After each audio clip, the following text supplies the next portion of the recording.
আৰু ভিতৰত কি আছে আমি নাজানো। হয়তো EVM-ও হ'ব পাৰে, VVPAT-ও হ'ব পাৰে, অন্যান্য হ'ব পাৰে, চেফটি নহয়। ষ্ট্ৰং ৰুমৰ ওচৰৰ পৰা কেনেকৈ এইখিনি গোটেইখিনি ওলাই আনিব পাৰিম?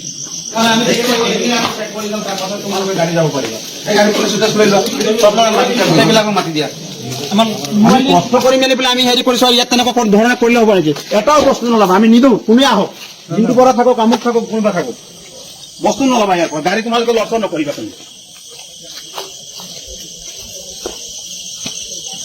গাড়ী কেতিয়াও লৰচৰ কৰিবা। একেটা হেৰিত চাওকচোন বাৰু কিমান দুখৰ বিষয়। একেটা বিল্ডিঙত আপোনালোকে চাওক, আমাক সোমাই যাওঁতে কেমেৰা কৰি লৈছে, ওলাই আনোতে আমাক কেমেৰা কৰি মেলি পেলাই ওলাইছে। হয়, কিন্তু এই গোটেইখিনি কাৰ্টন বিলাক এই গাড়ীখনত উঠি আছে। গাড়ী নম্বৰ চাওকচোন, AS05036373।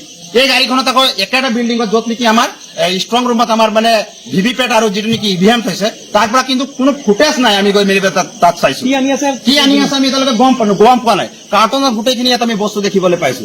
এনেকুৱা আচলতে বিসংগতিমূলক কাম কিয় কৰিছে? এইটো বৰ দুখৰ বিষয়। সেইকাৰণে আমি ইয়াৰ পৰা এটা বস্তু যাবলৈ আমি নিদিওঁ, কেতিয়াও আমি যাবলৈ নিদিওঁ। এইটো এনেকুৱা ধৰণৰ ইয়াত কাৰোবাৰ নচলিব। একেটা ৰুমতে গোটেইখিনি থাকিব, তাৰপাছত হেৰি কৰিবলৈ নিদিব। এইটো কেনেকুৱা হেৰি আপুনি বুজি চাওক, এইটো ৱেবকাষ্টিং মানে আমাৰ আছিলে ফাৰ্ষ্ট ফ্ল'ৰ, এইফালে থাকে, এইটো কমা নহয়। এটা ৰুল আছে, এইটোৰ পৰা আমি সোমাই যাওঁতে আমাক কেমেৰা ধৰি লৈছে, আমাৰ মোবাইল পৰ্যন্ত দিয়া নাই। একেটা বিল্ডিঙৰ পৰা আপোনালোকক ওলাই আনিছে, তাত ফুটেজ নাই। নহয়, সেই চিচিটিভিত আছে নাই, ফুটেজ নাই আপোনালোকৰ। নহয় ন, আপুনি আগৰ পৰা চালে নহ'ব, এইটো যুক্তিসংগত। একেটা বিল্ডিঙৰ পৰা কেনেকৈ আনিব? টাইমটো আছে নহয়, সেইটো চাই মেলি পেলাই নহ'ব, সেইটো আমি চাই মেলি লাগিব।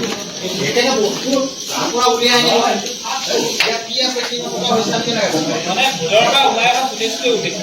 কোনটো খবৰ আনি আছে সেইটো আমি চাব পাৰিছিলোঁ, এইবোৰ উলিয়াই আনিছে।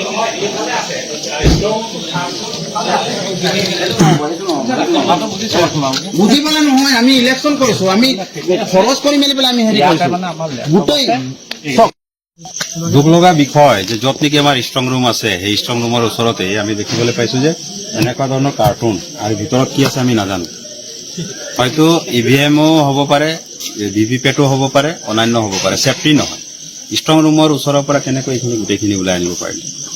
জ্বলন্ত প্ৰমাণ, আপোনালোকে জানে যে গোলাঘাটৰ পুলিবৰ ইঞ্জিনিয়াৰিং কলেজৰ ওচৰত আছো, আৰু গোটেইখিনি CRPF-ৰ তত্বাৱধানত থাকি মেলি পেলাইও ইয়াত আমি দেখিবলৈ পাইছো যে সেই একেটা হেৰিৰ পৰা একেটা বিল্ডিঙৰ পৰা ইটো যেতিয়ালৈকে ৰিজাল্ট দিয়া নাই, কেনেকৈ বস্তুবিলাক আহি আছে আমিতো গম পোৱা নাই। লগতে সন্দেহৰ বিষয়, ভিতৰত আমি ডাঙৰ ডাঙৰ ট্ৰাংক দেখিছো, এইবিলাক খালী কৰি দিয়া হৈছে নেকি? আৰু সেই ট্ৰাংকৰ ভিতৰত আকৌ বেলেগ কিবা আছে, গৈ মেলি পেলাই তাত সোমোৱাই দিয়া হ'ব নেকি? বহু প্ৰশ্ন উদয় হৈছে।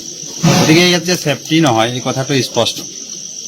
সেইকাৰণে আমি DO আৰু আৰক আমি অতি শীঘ্ৰে পদক্ষেপ ল'বলৈ আমি দাবী উত্থাপন কৰিছো। আৰু যদি আমাৰ এই দাবীখিনি মানি নলয়, তেতিয়াহ'লে আমি কিন্তু ৰাজপথ, আমি বিৰোধী দলসকলে যিমান আছো আমি ঘেৰাও কৰিবলৈ বাধ্যত হ'ম। আৰু অপ্ৰীতিকৰ যদি হ'ব, তাৰ দায়ী কিন্তু DO হ'ব, আৰও হ'ব, গোটেই যি প্ৰশাসনে চাই আছে তেওঁলোকে কিন্তু জগৰীয়া হ'ব। হয়,